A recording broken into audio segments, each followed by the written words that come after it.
Cara, simplesmente liberaram todos os clipes da produção de Round 6 e eles nos revelaram muitos detalhes interessantes dos bastidores. Hoje vamos analisar e descobrir todos os truques que foram usados para produzir a série de maior sucesso atualmente. Quer saber de tudo? Então fica comigo até o final, beleza? No episódio 1, vemos uma cena em que o policial descobre uma pista sobre os jogos.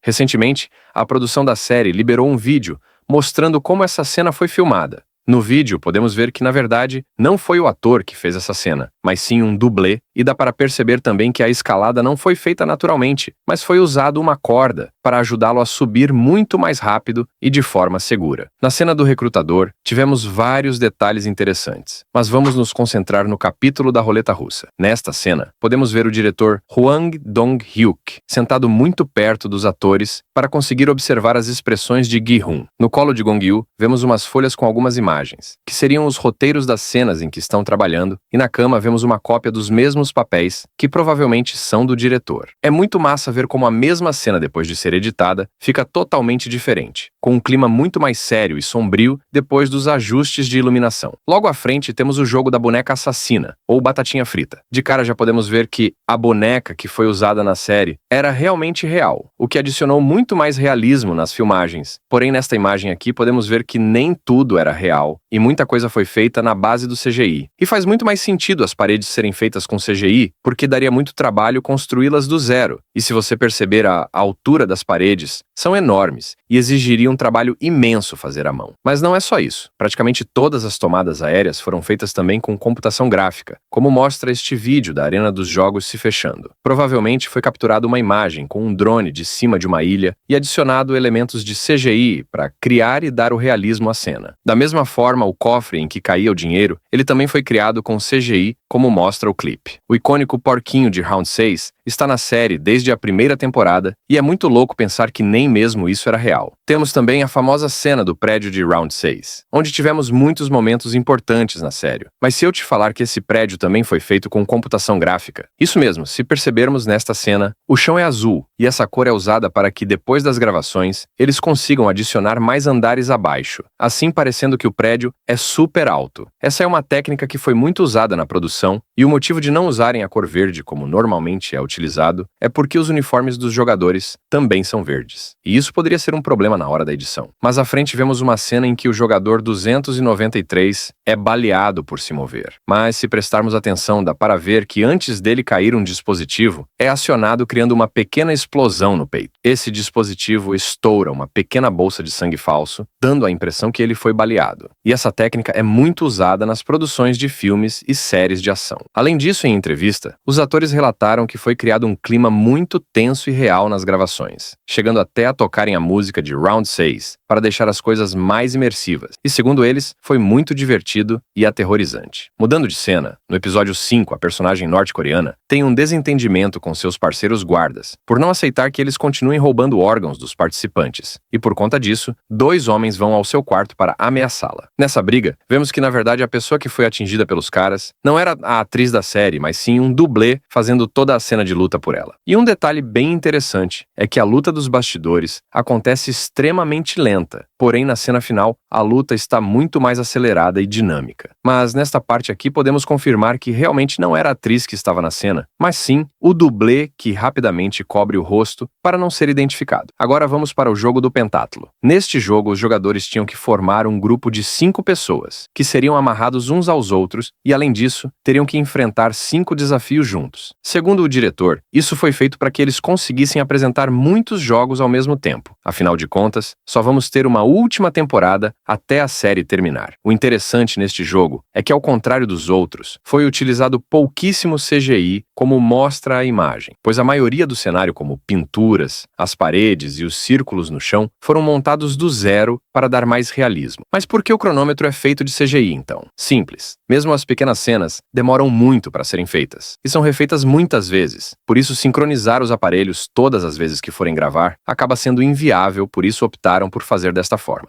Uma parte muito interessante deste jogo foi o momento em que Dai-ho venceu jogando Gong, mas na verdade o ator não chegou a jogar de fato, pois a produção contratou um jogador profissional para realizar a cena. Assim, aparecem apenas as mãos do jogador fazendo os movimentos, e depois a imagem corta para o rosto do ator, já com a jogada finalizada. Eles acabaram mesclando essas duas imagens para parecer que os movimentos foram feitos pelo ator. O curioso é que ele relatou ter treinado durante semanas para jogar, mas no final, a produção informou que havia contratado um profissional para a cena. Triste. Outra curiosidade interessante é que o ator que interpreta o frontman teve muita dificuldade ao rodar o peão, pois ele é destro, enquanto seu personagem é canhoto. Isso fez com que seu lance final tivesse que ser perfeitamente executado com a mão esquerda, tornando-se um grande desafio para ele. Agora, falando de um dos jogos mais tensos da série, o Carrossel. Ao contrário do que muitos pensam, esse jogo não utilizou CGI. O cenário foi construído quase inteiramente em madeira. Desde o zero, uma enorme estrutura foi erguida para abrigar o carrossel e os quartos com portas. Até mesmo o mecanismo giratório foi construído para ser funcional, e as trocas de luzes que vimos durante o episódio foram feitas através de equipamentos instalados acima. Vamos agora para o jogo da boneca. Nesta foto vemos Ji-hoon ao lado do jogador 120 e do jogador 444 morto no chão. Esse é o jogador que eles tentaram salvar no início da série, mas que no final acabou sendo baleado. Curiosamente, na foto de bastidores, ele está deitado sobre um cobertor. Muito provavelmente isso se deve ao calor intenso no local das gravações, tornando o ambiente extremamente quente. Agora, como eles removeram o cobertor na edição, já não posso dizer. Falando sobre a votação, há vídeos com detalhes de como essas cenas foram feitas. O diretor mencionou o motivo pelo qual as votações foram introduzidas nos jogos. Segundo ele, as votações foram criadas para gerar mais conflitos entre os participantes, já que os votos não eram anônimos e todos podiam ver quem queria ficar ou sair. Isso acabou adicionando mais tensão e divisão entre os jogadores, exatamente como ele esperava. Agora, nesta foto, podemos ver os atores de Round 6 na estreia da segunda temporada. Nela, aparecem o jogador 120, o recrutador, e Lee Myung-gi. Mas o mais interessante é que o ator da primeira temporada, Ali, também está presente na foto, indicando que ele foi convidado para a estreia. Isso pode significar uma possível participação futura na série. Afinal, algo semelhante já aconteceu no início da temporada, quando os personagens Sang-woo e Jung-ho apareceram no sonho de Gi-hoon. Portanto, não é uma possibilidade descartável. Para fechar com chave de ouro, temos alguns vídeos que mostram partes interessantíssimas dos ensaios para a grande batalha que acontece no final da segunda temporada. No episódio 7, ocorre o ápice da ação em Round 6, quando Ji-hoon organiza um ataque contra os organizadores, usando a estratégia de se fingir de morto. E esse vídeo mostra exatamente o treinamento para esse momento da série, onde os coreógrafos demonstram todos os movimentos de ação que seriam usados durante o confronto. Se você gostou deste vídeo, dá uma força para o canal que ainda está em fase de crescimento. Seu like faz toda a diferença no final. E entra lá nos vídeos da página, pois tem muito conteúdo bacana. Obrigado por assistir até aqui. Fica com Deus!